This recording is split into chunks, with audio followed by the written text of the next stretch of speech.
This Week in Startups is brought to you by IBM Smart Camp, powered by Launch. 30 cities worldwide. Get mentored, pitch on stage, compete to win investment from Jason Calacanis, and win IBM Global Entrepreneur of the Year. Apply at smartcamp2016.com. And Braintree. You want to turn your brilliant idea into a great product that people can't wait to buy. So start thinking about how you'll accept payments. To learn more about how Braintree can help, visit braintreepayments.com/twist.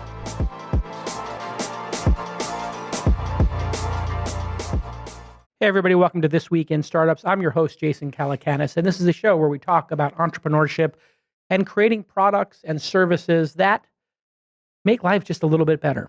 And to make a great product or service takes a great entrepreneur, somebody who will work hard, iterate on a product, and just be indefatigable in their approach to building a company. Now, we're in a bit of a debate at this time, at the taping of this in 2016, as to whether we should have open borders or closed borders, if we should build walls or we should build bridges. And today on the program, we have an entrepreneur who fought his way into this country multiple times from Vietnam and built a company that employs hundreds of people. And just this past week, we're taping this in August of 2016, the president proposed essentially a startup visa, where any entrepreneur who has a couple of $100,000 invested in their company can stay here for 2 to 5 years. This is an important issue because we're in a global market. If we don't have the most intelligent, entrepreneurial, die-hard founders in our country, they're going to go to other countries. And we take it for granted sometimes that we have the best system in the world, but we don't. Education systems, broadband, capital markets are all becoming fluid and better than in the United States. We're no longer number one in everything. In fact, sometimes we're number 10 or 20. And it's the entrepreneurial spirit in this country that has always existed through immigrants. And today on the program, I'm really excited to have Tran here, who is the founder of Munchery. Welcome to the program. Thank you for having me, Jason. You grew up in Vietnam. Yep, the first 11 years of my life. I was born there, and I grew up the first 11 years of my life before I escaped by boat as a refugee and came to America. You literally came on a boat to America, or you escaped Vietnamese? I escaped Vietnam on a 35-foot long boat, 113 people on it, were packed like sardines. And of course, about a week, landed in Indonesia. And there's a refugee camp there where we stay for about 6 months. What year is this? This is 1986. In 1986, you're an 11-year-old boy. Yep. Your parents decide to take you, and I'm assuming you have some siblings. The first few attempts, yes, I do have an older brother. The first few attempts, it's my parents and my brother and I try to escape. And we never made it. But the final attempt was when my parents have to make a hard decisions to let my grandmother, my mom's mom, take the 2 boys on this trip. And we made it.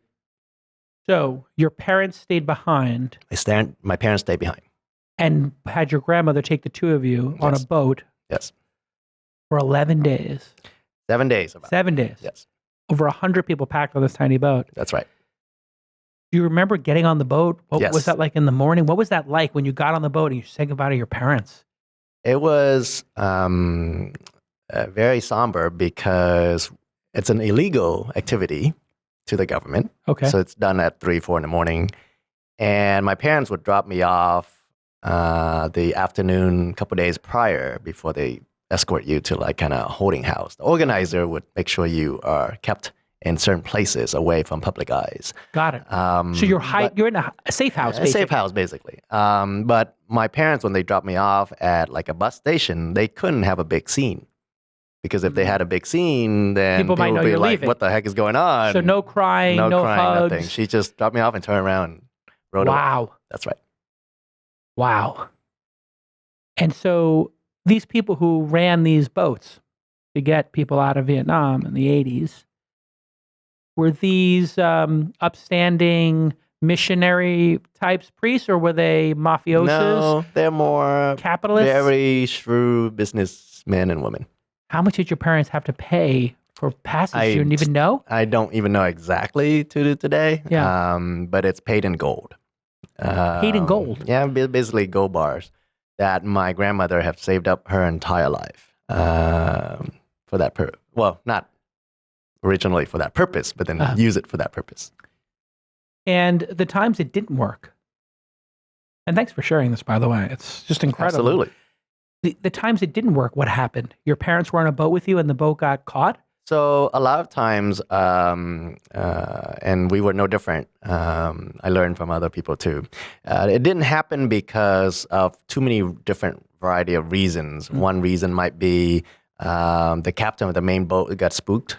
Thought the cops are coming onto them, so they just canceled it. They just canceled it. Yeah. Other times, a police, in our case, the local police caught us and kept us in overnight jail. Wow. At the age of 9 or 10 years old, you were in jail? 11, yeah. In jail? In a local jailhouse for a night.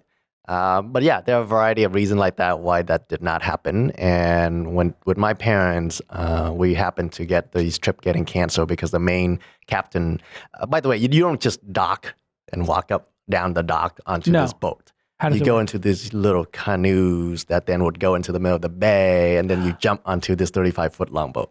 That's the transfer mechanism. At 3 or 4 in the morning. That's right. Pitch dark. Were you terrified? Did you remember being scared? I was scared shitless. Wow. And then you get on the boat, you take a week's journey, you wind up in Indonesia. Yeah. And then your grandmother has to try to figure out how to get you from Indonesia to America? That was the goal? That's the goal. We were fortunate that I had an uncle who already was in the United States 3 years prior. So he came to America by plane.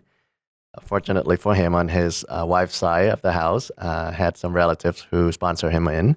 So he did come to the U.S. 3 years prior to us. And that helped a lot because he's my grandmother's son. Right. And both my brother and I were minors. So it helped. And so you get to America how? You take a plane from Indonesia? Definitely. So they would boat us to Singapore. And then there's a plane that we wait a couple of days to schedule a plane ride and flew over to the United States. What happens at immigration in the United States? That you have refugee status or we have green card status immediately. Oh, wow. So we were in refugee status in that case. And so we were really, really fortunate to have that happen. What was Vietnam like in the 80s at this point in time? Was it a communist regime? Was that definitely a communist regime? It still is. Yeah. I think the main issue my parents have is they did not see a bright future for their sons. The country was having political issues and, of course, economic issues, but also like opportunities for educations were next to zero. Really? So what did your parents do in Vietnam? Yeah, they were teachers. So they knew the system really well. So something in them said, hey, that's right. Our kids are not going to have a future here. That's right. We're going to do the most difficult thing a parent could ever do. Things, yeah. We're going to put our kids with our grandmother and send them to have a better life. I have kids today, and I cannot imagine parting way with them. I have an 11-year-old boy and an 8-year-old boy today. I would never separate from them. Unless you were under the circumstances when you realized they had absolutely no future. Perhaps. You could make that sacrifice. I still feel like I could do something more about it. You would think, but maybe... You would think. Yeah. You would think. When did your parents come eventually to America? Yeah, my brother and I sponsored them into America in the year 2000. So they've been here. So it took decades to get your parents over here. I did not see my parents again for 11 years. Wow. So I did not see them again until I was 22. They missed your entire teenage They missed my growing up, yes. Wow. So when you look at what's happening in America today, how do you view the rhetoric that you hear? And it's not a political show, obviously, but technology and entrepreneurships are at the core. Social media at the core, media in general at the core of what we're all doing here. Yep. It's a big part of it. And we live in a time of a flat world where the majority of revenue for American companies is coming from outside of America in most cases. So how do you look at America in 2016? I've always seen America is that classic land of opportunity for a lot of people. Yeah. Whether you've been here for generations or you're the first generation like me. So I firmly believe in diversity and having as many different talent from different sources as possible. Right. Sometimes those are the best ideas, come from different people with different background. So that's my push, obviously. Right. And when you hear the rhetoric, though, and without mentioning political candidates, Well, I cringe a little bit when I hear otherwise. Right. When the borders are going to be closed. That's right. And I was like, okay, it's already difficult for a lot of people to even come here today. You mentioned earlier that, certain startup founders might have opportunities to do so. I'm extremely excited for opportunities like that for people to be able to come and found companies here in the US, because I know of friends who have to go outside of this country to start companies. And that's kind of sad, because here there are a lot of resources, there's a lot of talent. Why can't we make it happen here? So there's also a sense of hope here in that you can move up. Although some people, I think, in our country feel that maybe the American dream isn't as much alive today. But when you look at it on a global perspective, you see, my God, there's still a lot more opportunities here. Yeah, is so open. There is so much opportunity compared to a communist country. That's right. Or a corrupt country, or both. Right. I mean, other countries don't have as strong of a support system either, right? I mean, whether it's security or a legal system in place so that you can protect, the innovation that you make. Basic laws, stuff like that. Laws to protect you in case competition arises or whatever. I mean, it's not as well defined. So I think in America is probably one of the best countries to found a company. All right. When we get back from this break, I want to talk about your road to MIT and then on to building this company that's raised now, I think, well over $100 million, Munchery, that many of you have heard of. You can go visit munchery.com, and we'll be right back after this important message.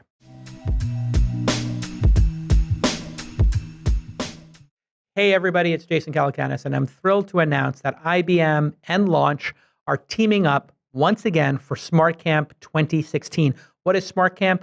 It is an entrepreneurial startup competition that is going to occur in 30 different cities around the world. You can go to smartcamp2016.com and see the 30 cities that are listed. Go to the competitions in those 30 cities, show your stuff, show your medals, show what you're building.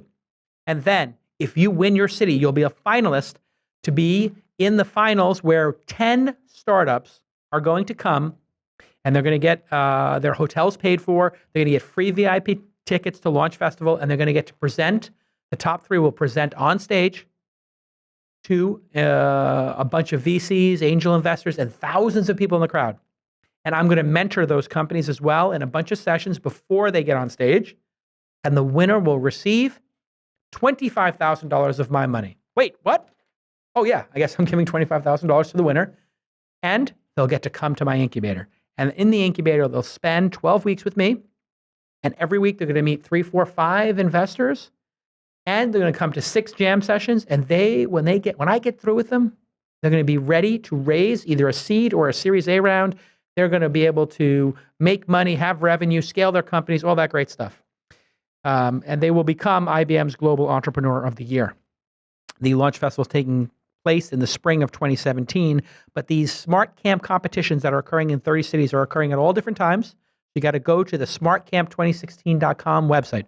Please, if you're an entrepreneur and you want to pitch on stage, get mentored by the local IBM city leaders, and have a chance to compete to be a finalist at the Launch Festival in the spring of 2017, please go to smartcamp2016.com and apply. Sign up, get information, and it's been a great program. Last year, the winner was Carforce. They came to my incubator. I put in $25K.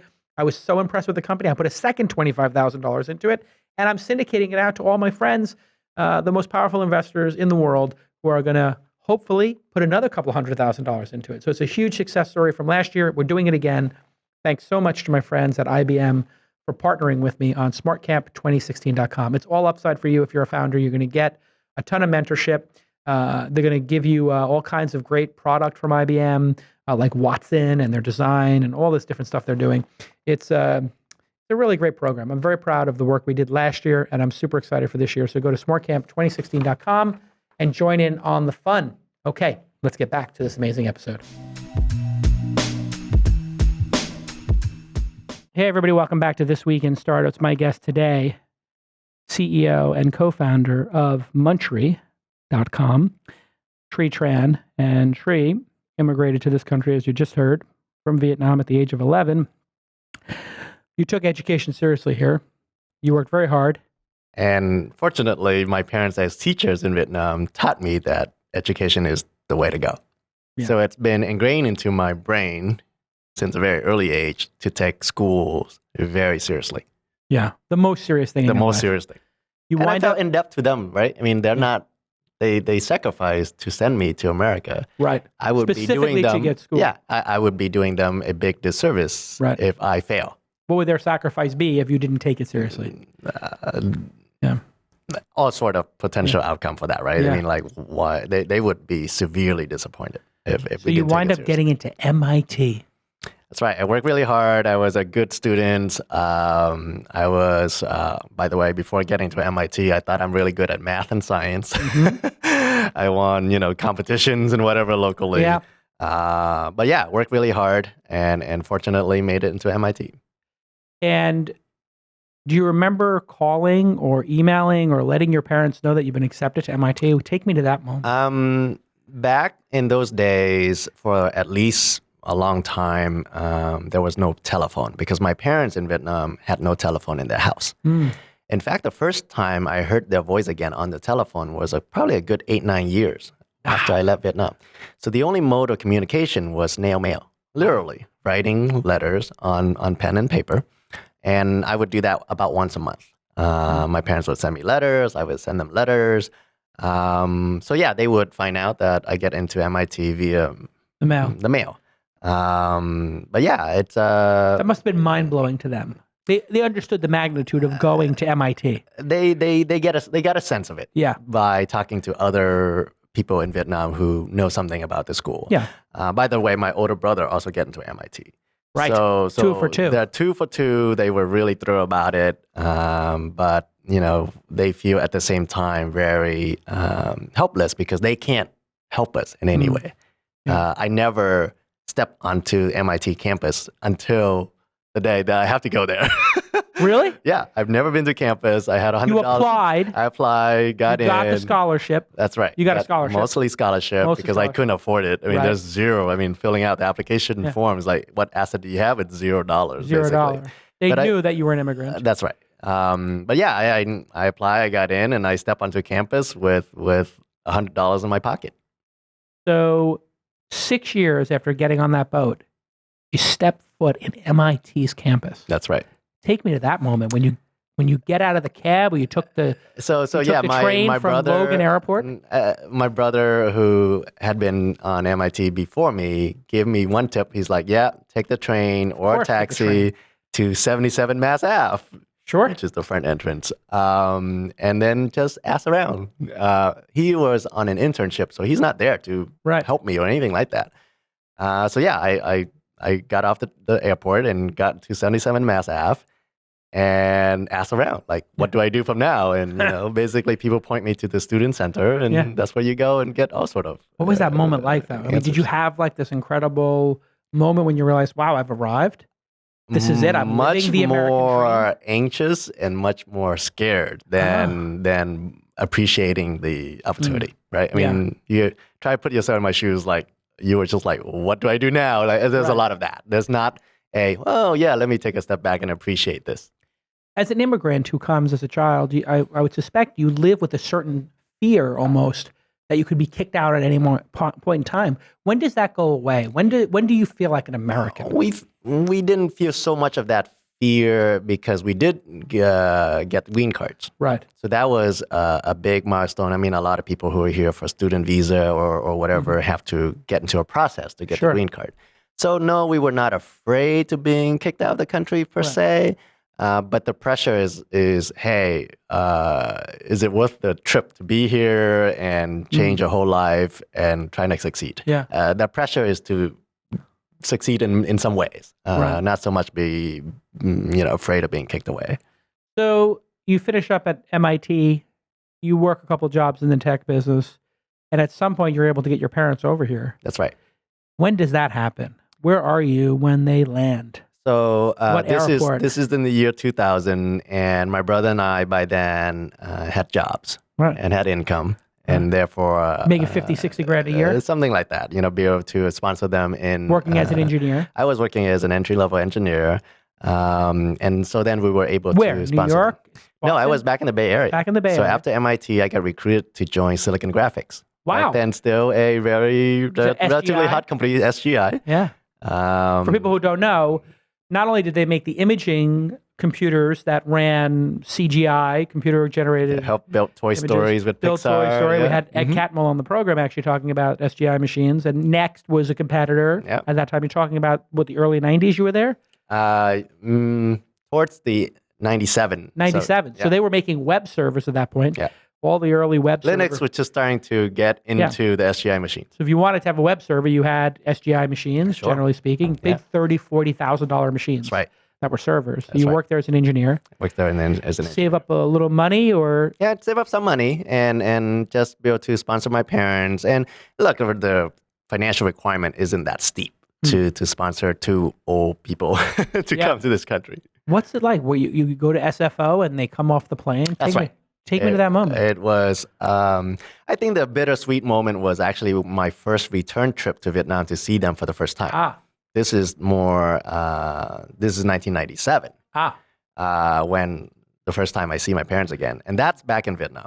So you get to Vietnam, you come off the plane, and I come these off the two plane. old parents are there. Yeah. By the way, when I first heard their voice on the phone 8 or 9 years after I left, I couldn't even recognize my mom's voice. Wow. Because my audio memory of her voice was something different than what I heard. You were only 11. Your brain was still forming. So yeah, it was really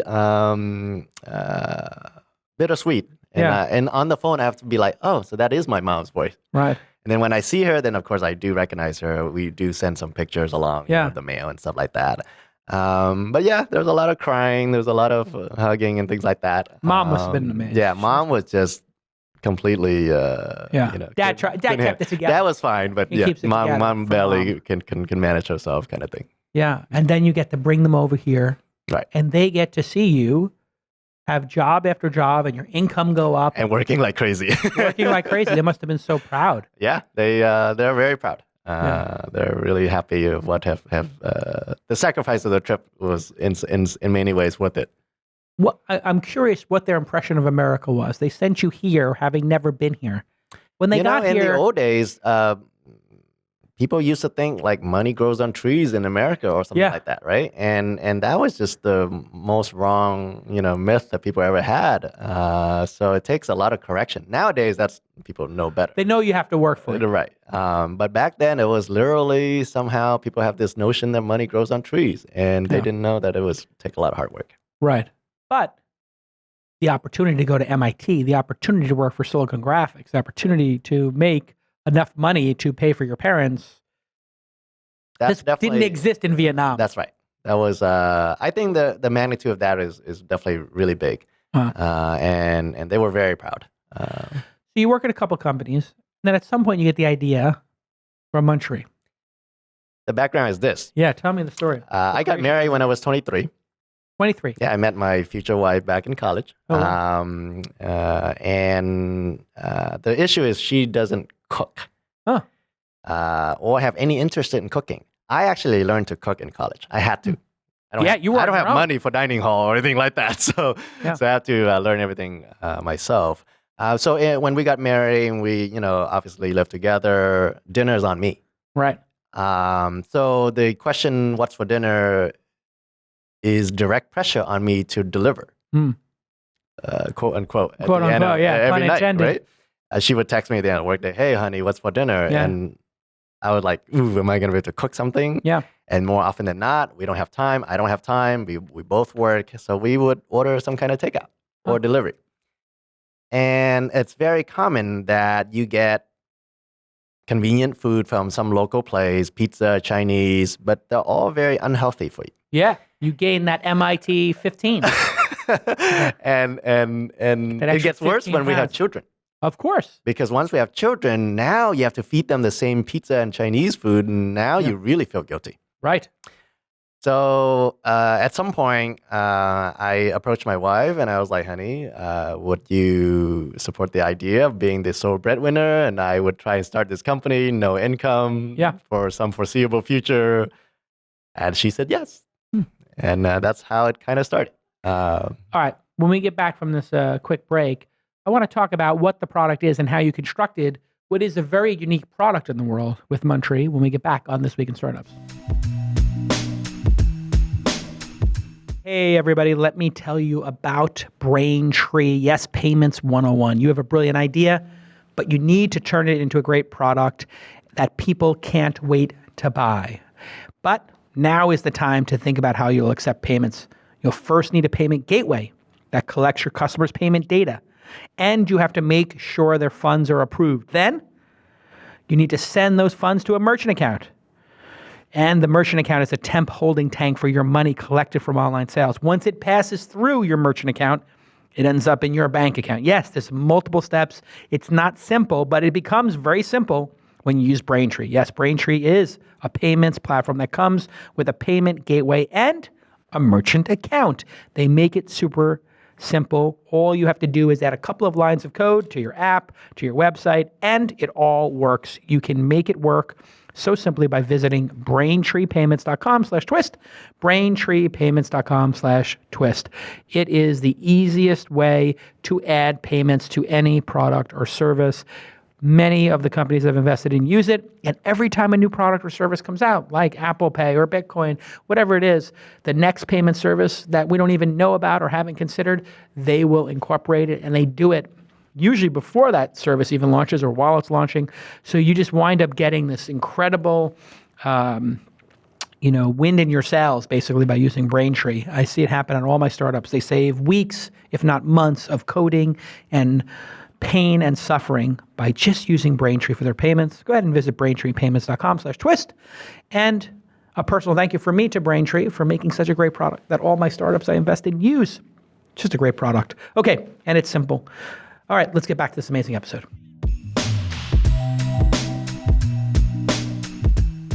Hey, everybody, welcome back to This Week in Startups. I'm your host, Jason Calacanis. You can follow the show at TWI Startups, This Week in Startups, on Twitter and Facebook. You can follow me on Twitter and Facebook at Jason as well. My guest today, Tran. Tran is the co-founder and CEO of Munchery.com, which, if you're into food, you know. What a heck of a story. Thanks for sharing that, by the way. I think it's important for people to realize how important, even to this day, immigrants are to this country. It is the natural resource to which we build these great companies, whether it's Sergey Brin or Elon Musk. These two great founders, as well as yourself, all came from other countries at a young age with fire in their belly, something to prove. Yep. As an immigrant, you feel like you have something to prove, don't you? Something to prove. You have, like I said, initially, it's much more on, proving to my parents that their sacrifice was worth it. Yeah. But during college, I was really inspired by a professor there, Dr. Bose. Really? Bose Speakers that you probably have heard about. Really? He passed away a few years ago, but that's the man that I really looked up to. Why? Someone who is an entrepreneur. Uh-huh. Who took his entrepreneurship passion to the new level, found a company, leading the blind down the alley, sort of speak, because he also didn't know what it would take to run a company, and was just huge inspiration from the professor, and that shaped my way of thinking about work ever since I was 21 years old. And he was your professor, or? He was just a professor of one of the classes that I took. What class did he teach? Remember? He taught acoustics. Appropriately. But it's not just the engineering, but he also shared a lot of personal stories about how he overcame a lot of adversity and challenges. American Indian, and how he was able to just work through it. Yeah. And took the time to go be a teacher. That's right. He did not need the money, for sure. I mean, had net worth of over $1 billion. Yeah, he can use the time to run the company more, right? Not to teach a bunch of undergrad students, but he enjoyed it so much that he was like, I just had to do it one more time, and I was lucky to be that one last time, I think.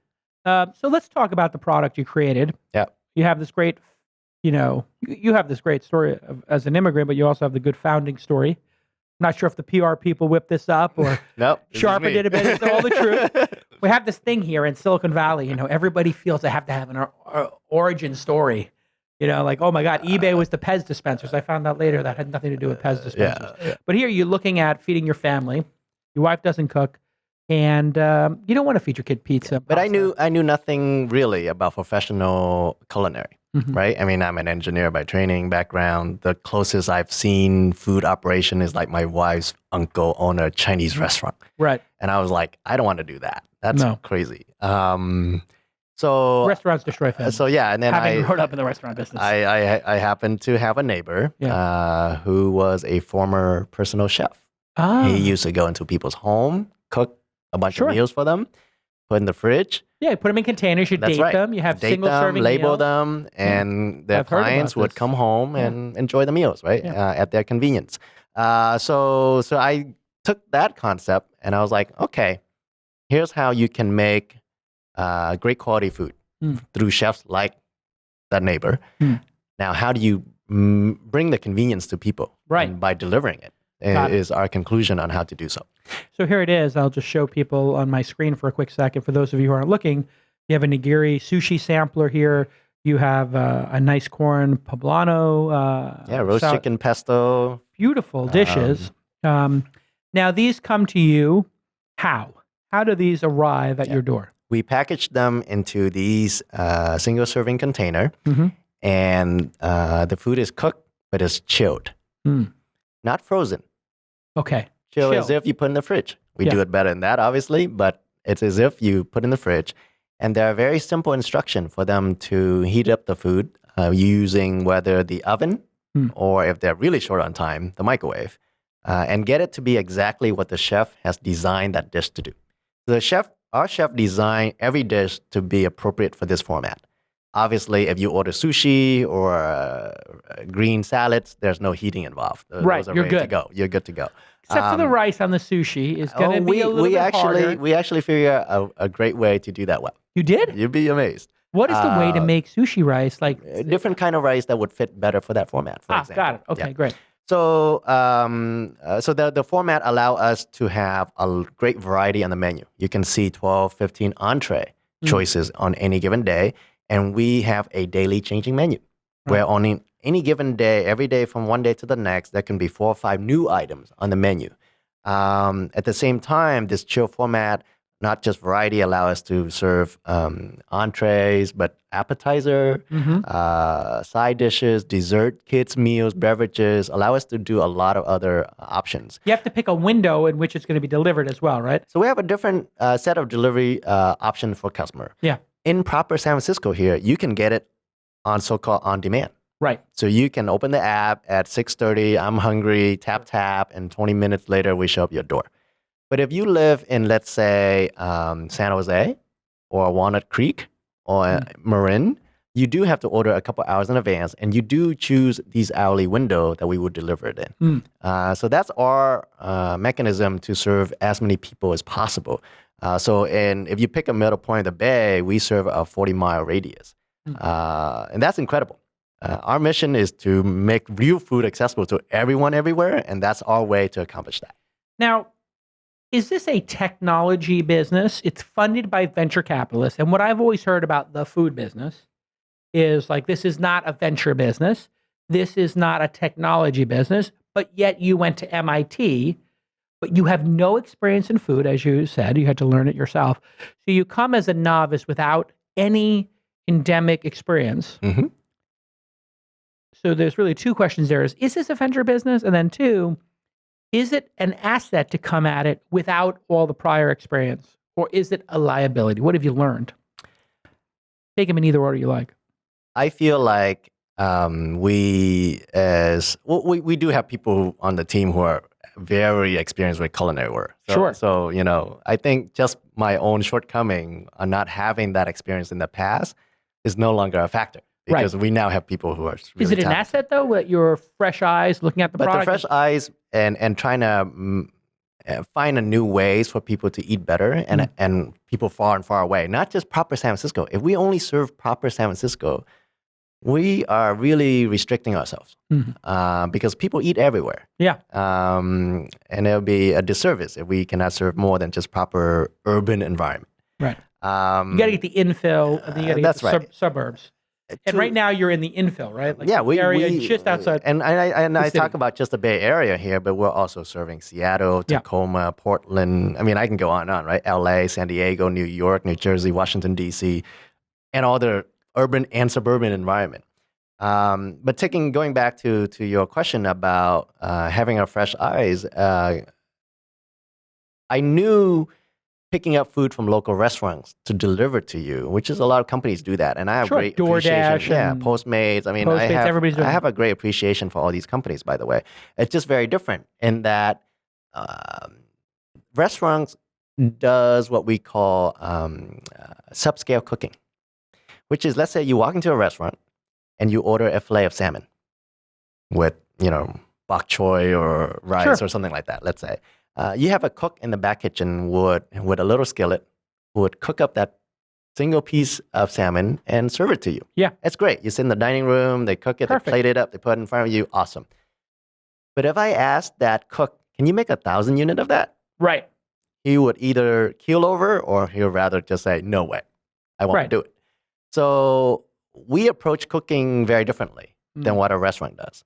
And we do it at scale in a very efficient manner that because these are chef-designed dishes for this specific purpose, it brings great taste. But yet the consistency is actually higher than had an individual cook 1,000 times of that over.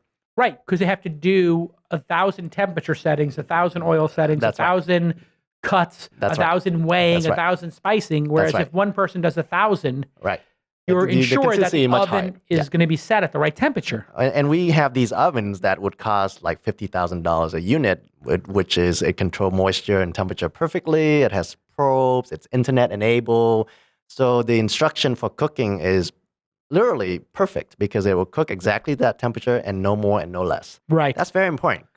Just in time is what you probably hear a lot when it comes to proper cooking. I mean, in fact, some of our best chefs would joke around in the kitchen saying, hey, once you have these ovens, I'm no longer the best chef in the kitchen. Right. But the reality is the science of it is done for them. They have to just focus on the taste profile. Hey, what ingredients go with what to make great taste? Right. And that's an art. Got it. So yeah, that's how we were able to do it. How did you convince all these venture capitalists then to get involved? I know that you did we're changing the way people eat, Jason. So we're really changing the way people eat. How's that? They don't need to suffer from unhealthy food if they order common takeout like the Chinese and pizza that I tell you about. Put 10 pounds on it. Or they don't have to suffer from, oh my gosh, it's going to take me an hour plus to put dinner together. And people's lives are super busy. So it's really a new movement for how people think about food. I equate it to kind of like cooking become more like a social kind of activity. I cook for fun. I cook when I have friends over.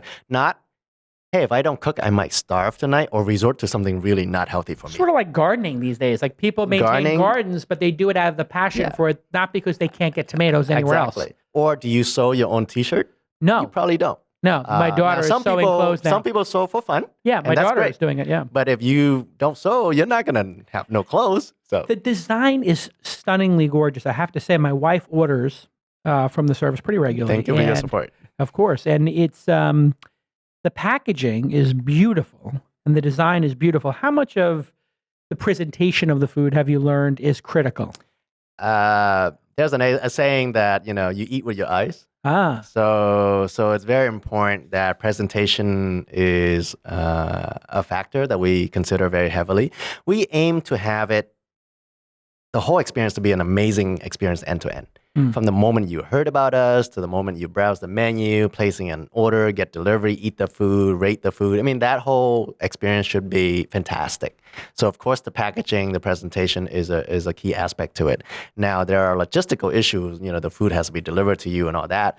But we made sure we use containers where liquid doesn't get soaked through yet after you finish eating. By the way, the container is microwavable or ovenable. Yeah. By the time you finish eating, you can put it in the oven. Yeah, you can. And by the time I'm not down with the microwaving of the food. I like there are certain food. If you get a fillet of salmon or a piece of steak, a medium rare steak, you don't want to nuke that because the microwave unevenly heated. Are these foods, when you cook meats, do you sous vide them? Is that a big part of it? That's one technique. One so technique. it depends on the item that we're cooking. So for meat, you're sous vide for sure. It depends. Oh, okay. So certain meat where you grill and things like that, you may not need to sous vide or stew. Obviously, you don't sous vide stew meat. But yeah, it depends on the items, the menu items. We do sous vide a certain number of meats for certain dishes, and then other meat we cook differently. Short ribs. Those we have a half rack. Oh, nice. I'm going to get that tonight. Baby barbecue ribs. That's fantastic. What is the cost of a business like this? Because you have delivery. But then I noticed the entrees are $8, $9, $10. Is that the typical That's right. range? We have entrees starting at $8, $7.95. And then they go up to maybe 11 or 12 or something? It depends on what it is. You can get a fillet of salmon for $10, like I described earlier. You can get steak for $10.50. Pretty good. It's amazing. How do you have a margin for that? Because when you order from a restaurant, your entrees are going to be $2 more than that. $3 more than that, $4 more than that. A fillet of salmon in a San Francisco restaurant will cost you twice that much. Yeah, it costs you $20. Yeah. So if you get it to go, maybe if you got it from a cheap place, you get it for 16, 17, 18. But so how is it just, this is a scale business you have to have massive scale? Absolutely, this is a scale business. Like I mentioned earlier, we can cook much more efficiently than what a restaurant can. We also don't, our per square footage kind of rental for a kitchen space is much lower than what a restaurant have to aim for perfect foot traffic locations, maybe the waterfront. Where are your locations? We're like in the middle of an industrial part of town. Like we have a Daly kitchen City or in something? South San Francisco. Exactly. So there's no reason to have high per square footage kind of rent for a kitchen. And yeah. So you're probably a fifth of the cost. At most. Tenth, maybe. A tenth is common. Yeah. So it results in amazing scale that we can do. And we pass that on to our consumer. Another factor is this. We now have a membership option. Oh, explain that. Where new customers make a small commitment, whether it's $8.95 a month or an annual $85. And that commitment allow us to sell food at very close to cost. Really? And we pass all that saving on to the customers. So if they get a membership, they get it almost at cost because you know that... We got their commitment. You have their commitment. That small commitment that they make is critical for us to confidently bring food down to that lower price. I'm curious when you met with venture capitalists and you started, because I know that my friend Shervin did the B. Who did the Series A? Did you have a Series A or just Yes. seed? So Series A was E-Ventures. E-Ventures, okay. So I can understand the angel investors getting involved because angels are crazy. They just take a flyer, right? Like Uber, Airbnb, Munchery. These things didn't sound like they would make sense. I delivered to some of our angel investors, the Matt Mullenweg of the world, who I deliver food to. So you got Matt Mullenweg, the founder I of deliver WordPress. the first 5 months of the company. I deliver the food. So when you pitch this to someone like Matt Mullenweg, who when he was, 18 years old, 17, 18 years old, started WordPress, now $1 billion business probably. How did you convince him that this was a investment? Because you probably had a $3, $4, $5 million valuation in those early rounds. How do you promise that you're going to get a valuation? This isn't a restaurant. Did they think they were investing in a restaurant? Definitely not. They know this is not a restaurant, and we never pretended that we're a restaurant. We would not serve people on site or anything like that. Why do you think they invested? Because it seemed crazy in 2012. Combining quality food and convenience is super hard. Yeah. It's super hard. And you can have a local restaurant who deliver around the blocks really well, but they cannot deliver to the rest of town, let alone the Bay Area, for example. Yeah. So we figure out how to do that, and we keep fine-tuning that to do better and better. And that is a sort of speak secret sauce that we have going. Right. How do you combine great food? And we are in a vertically integrated company so that we cook the food ourselves. The margin is within our control.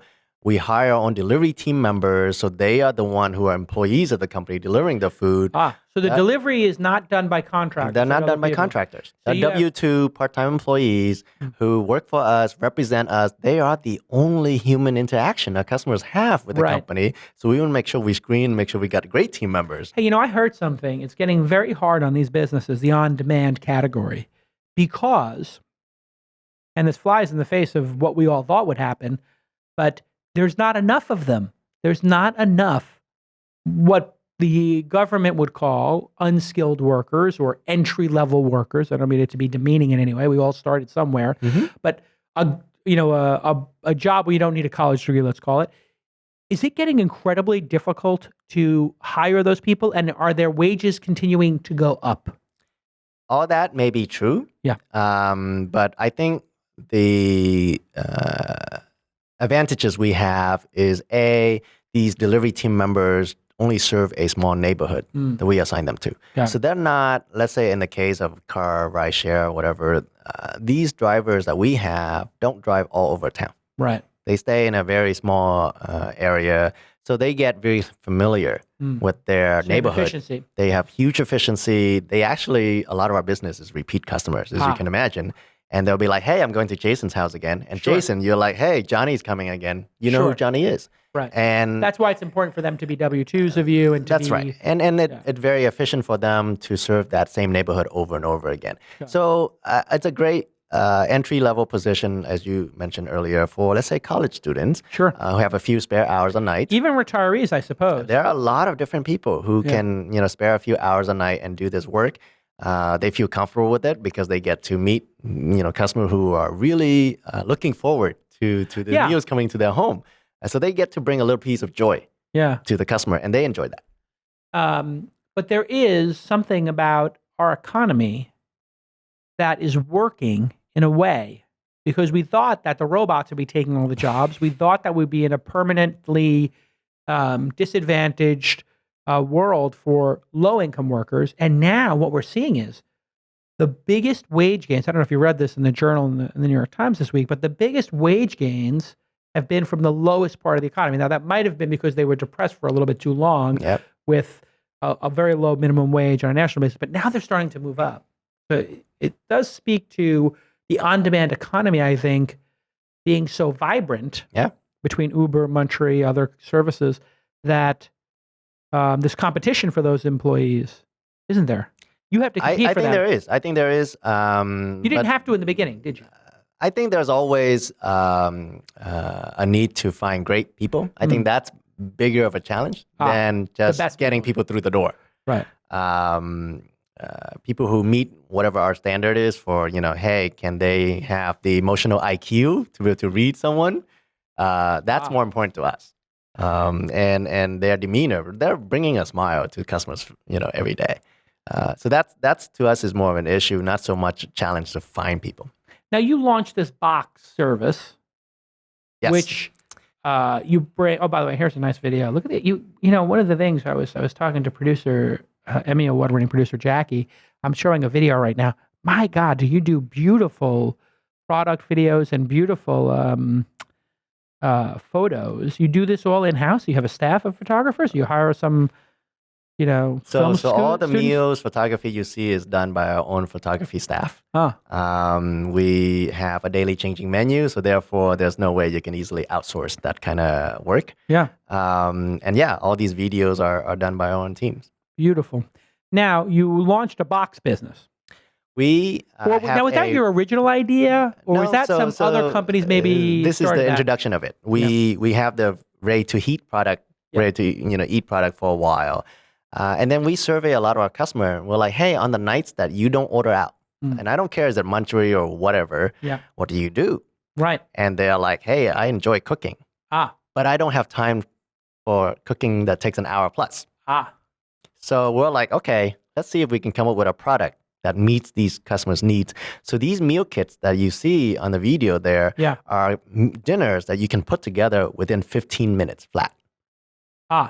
So the way we achieve that is a lot of the sauces may be done for you. So you get to do the fun part of cooking. And you have all the portion too, right? We get the proper portioning. And the shopping takes time. The shopping is done for you. And so you can saute the chicken, you can pan sear the salmon, or you can, pan sear the steak, pour the sauce on, and you're good to go. And then so we decide to also ship these products to customer where we don't yet have a delivery option, a hand delivery option. So if you live in Colorado, we ship to the whole West Coast today, the whole 8 states, where we don't do hand delivery. So when I order one of those boxes where I cook it, would the meatloaf I order be already cooked? Nope. Or I would put it all together myself? Does that mean it has to be refrigerated? It has to be refrigerated. That's right. So what do you do? Put cold packs in there? That's right. Do people have to return those cold packs? The or cold do you packs get charged like themselves, $1 like rental fee or something? the cold packs are recyclable, so you have to do Put a little that fee work. down. There's a little work on your behalf to take care of those cold packs. But Well, the that's key, good though, because you don't want people like, if they don't pay for them, then they'll just be wasteful, right? That's So right. it's almost like recycling the 10-cent charge for your bottle or charging people 10 cents for the plastic bags. It makes them more cognizant of the impact. the box, the lining for the box are all recyclable material. We're very conscious about doing that. Because that was the big criticism of these box services was, oh my God, the box. Yeah. Packaging is an issue because it does require a box to transport to customer in that case. So yeah, this is a way for us to introduce Munchery to customers who are far away and in markets that we're not quite Can there. you make money off that business? Or is that business like It's a loss leader or a break even? It definitely makes money. Okay. But I think the hand delivery service is slightly better because you can order that the same day. The shipping of the meal box, as you described, takes a few days to get to you. So how is the business, running the business for you as the founder, changed? Because in the beginning, you were talking about delivering healthy food to Mount Beginning, I Mullenweg. did all the work, a lot of the work except the cooking. But eventually, it becomes more like, okay, what are the key KPIs, key metrics? Explain to people KPIs and so how you these are deploy key those performance indicator, which tells me and the management team, hey, how is the company doing? How many meals are we selling? What's the delivery on time delivery performance like? Do people enjoy our service enough that they order every other day or every week? Repeatability. So these are the key metrics. Which one is the most important to you right now? Is it repeatability? Is it NPS score? Net promoter score? Yeah, net promoter score. All of these we value about equally. Oh, okay. So net promoter score, because you got to grow, repeatability. You got to maintain high quality of standard of service, and you got to achieve profitability. So all these factors are all playing to each other to make a business. You raised a bunch of money. At what point did the VCs and the investors, your board, start saying, because I remember Shervin, I believe, did a blog post, or he may have tweeted your blog post about unit economics and how it was time for the industry to get tight, to do it right, and to get the unit economics. Because I think the people looked at the food industry, Sprig, Spoon Rocket, a lot of these other competitors out there going away or being challenged. I think Spoon Rocket went away. Sprig is still doing okay. But Sprig is warm food. So that's the big difference. Yep. When did the VCs change their thinking and say growth, and then say unit economics, profitability? As we scale up and serve more markets, even not because of the VCs, it's our own internal management team. We know that you have to make it a real business to be sustainable. So for us, a couple years in, initially, it was just figuring out how to cook food and to deliver to customers. Can you even do that? So you're really not worrying about the unit economics. Initially, you were not too worried about that. Of course, you have to be within certain boundaries, but you were not measuring pennies by pennies. Right. But I think as the business develop and mature a little bit, we're still a startup, so I can't say we're like mature or anything like that. Yeah. It is definitely important for us to get a great handle on our unit costs. Hey, what goes into our meals? So we're very proud to report that in a mature market like the Bay Area. In fact, on all markets, we're what they call positive contribution margin. So that is amazing news for us. Positive contribution margin, which is the margin. Right. Every variable cost that go into cooking a meal, cleaning it up, delivering it to the customers, we make money. Got it. There's no weak link in the chain anymore. There's no weak link in the chain. But you may invest in marketing. The marketing is something that we can scale up or down depending on how we would like this to grow. Got it. So if you want to spend marketing dollars, you spend more marketing dollars, you can grow faster. Sure. But give away free meals, right? That buy one, get one for free. Give one, get one. Buy one, get one, or something like that. By the way, if we were to give a free meal away completely, like you get lines out the door. And that's not sustainable. I was also starting a business where I gave away $20 bills. So I had an unlimited supply of customers. You have enough $20 bills to give away. Couldn't keep them in stock. But you were up against competitors, I guess, in some ways that were giving away product at a loss. That's okay because it's a highly repeat business. And in many ways, the proof is in the pudding. So if it's a great service that people feel like of great value, they will pay for it and they'll Right. come back. And that's what we rely on. I mean, that makes a sustainable business. Got it. Hey, before when I was showing the video, I was showing the video of you cooking, but here's the video of people cooking. So you get this box, couple of bags, they're nicely color coded. Whoever does your design is really good. You get that design really We have a dialed in. great at this design point. team. It's sort of like Whole Foods, but better. It feels like fresh design. We aim Target. to convey quality ingredients, quality food that you can get at home. Right. We're not pretending to be a Michelin star kind of restaurant, right? Because that's a very different purpose. You go to a Michelin star restaurant to enjoy the service there and the environment, sure. the atmosphere. Here is what can you do at home that is better than anything that most customers typically can do at home. Yeah. Beautiful. So you raised $117 million, Series C from Menlo Ventures. When they put that much money in, it seems like you're on the trajectory then to go public. What do the public markets look like to you? We're sitting here in 2016, a bunch of companies are going to IPO in the fourth quarter, and then they're talking about Airbnb, Snapchat, Uber going public next year. How close are you guys to being on that trajectory? What do you need to do in order to be ready, be public? I think To be ready to be it's a public. little early for us to talk about being a public company. I mean, you mentioned Airbnb and Uber. I think these companies, amazing companies, are quite a bit in front of us. Billions in terms of revenue. they've been there and gotten there further along. So we have some ways to go. But I think like any business, it comes down to, is this business applicable to more than just the 10 or so markets that we're in today? And can it be successful everywhere? I think we have a little bit more to prove out on that before we can even discuss, public market and So you got to figure out what? The suburbs? You got to figure out? No, I think it's just we have more markets that we want to attack. There are plenty of markets in this country alone, let alone an international market. And people eat everywhere. Right. To prove out and feel great about the model. How are the food delivery services, I'm sure you're monitoring it, doing in other countries? Because there was a massive amount of investment in those. But in some other countries, specifically Korea, I know the jajimyeon and those little, not bentos, but they're metal cylinders that are stacked. I know those are delivered in Korea. I saw those all the time. Or India. Or India, they have the ones that are delivered the same way, actually, stackable, round ones.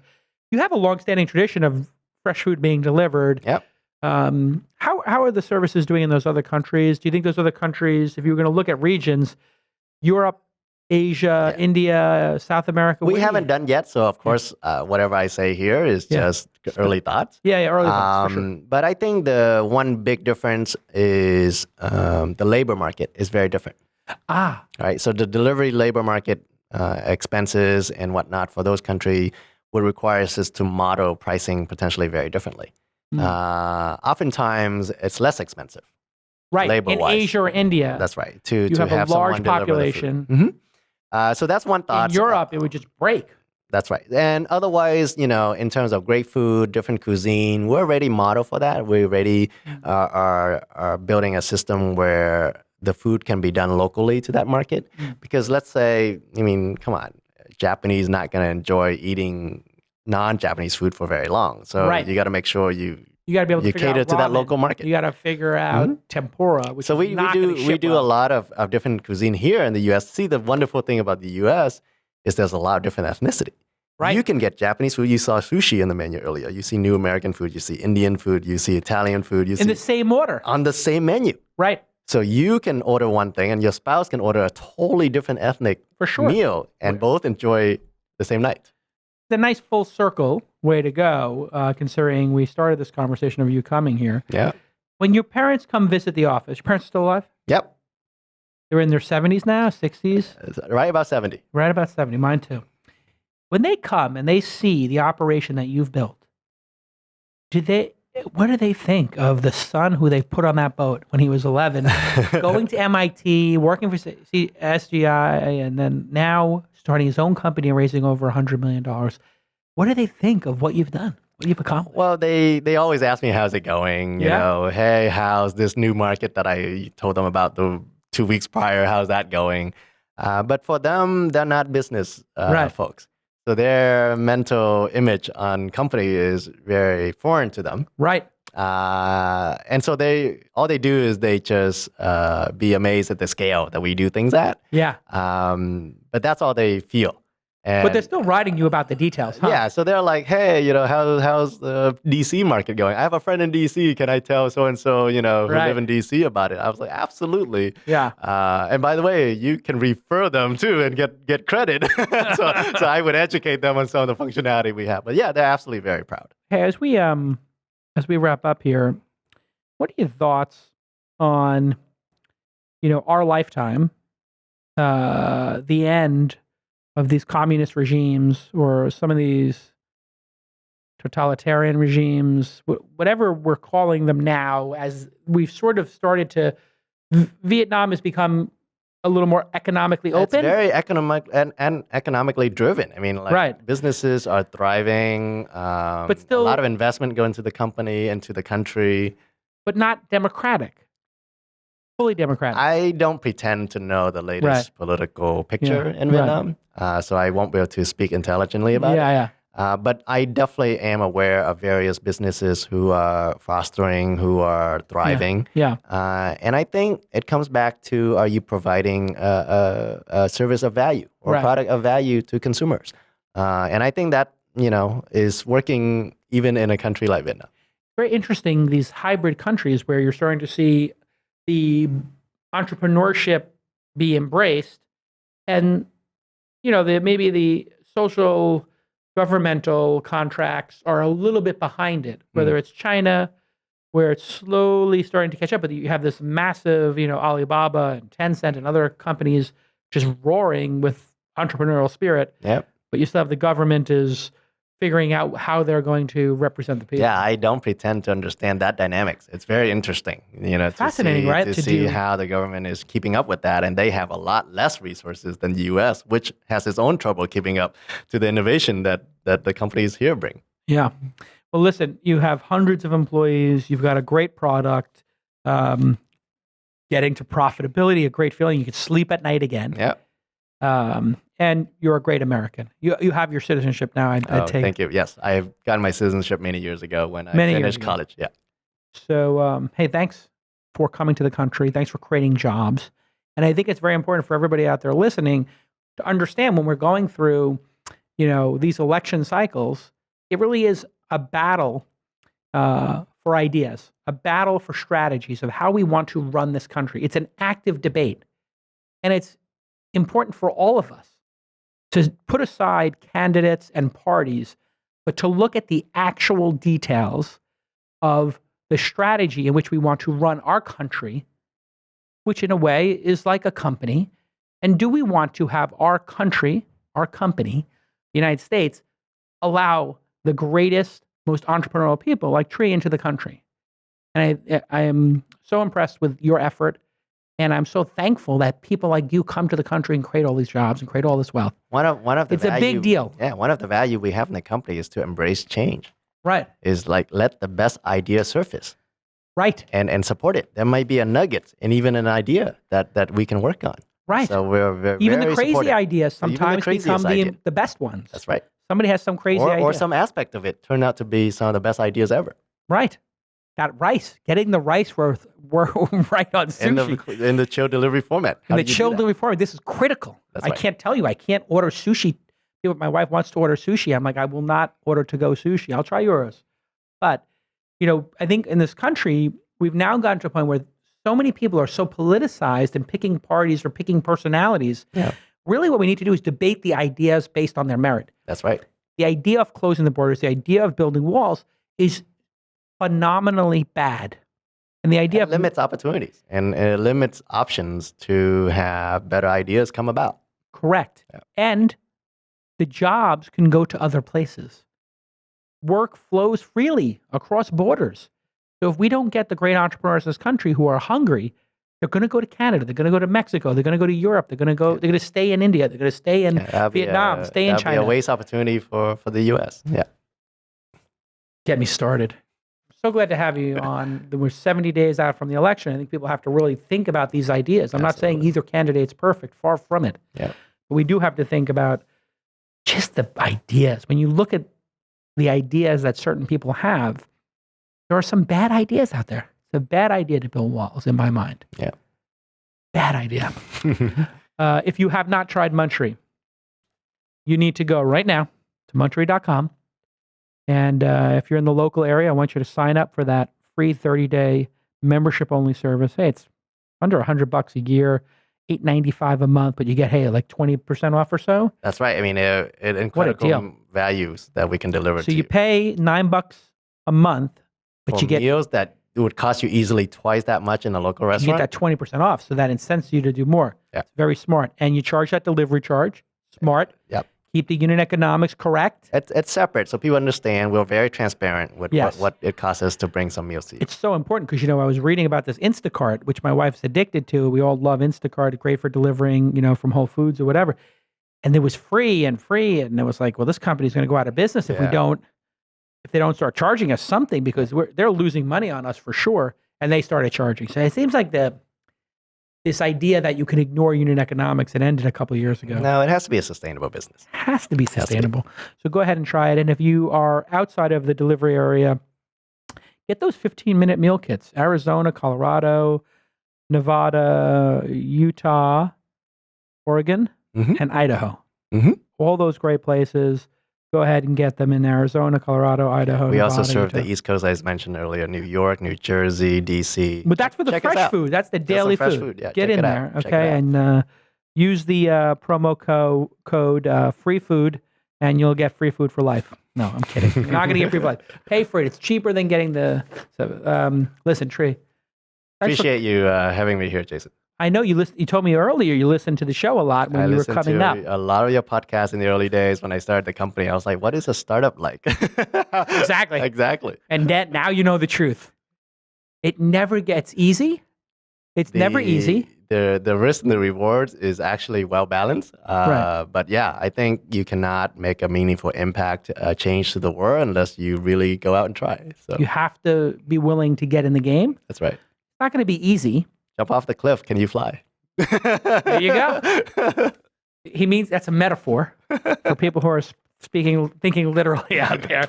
Hey, thank you to our partners. Thank you, Master Jake, for getting everything dialed in. Sound's been good. If you ever have any issues with the sound or the fidelity of the podcast, just email team@launch.co, team@launch.co. Goes to the entire team.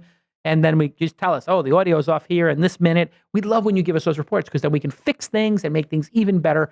We really love feedback on the show. Jackie@launch.co, Jason@launch.co, Jake@launch.co, team@launch.co. Launchscale.net is coming up. 1,000 founders. We're going to give the tickets for just $100, well below what it cost us, but we want people to pay that $100 so they show up and don't waste the seat. So if you want to come to launchscale.net, come and hear over 50 speakers talk about scaling your company and raising money for it.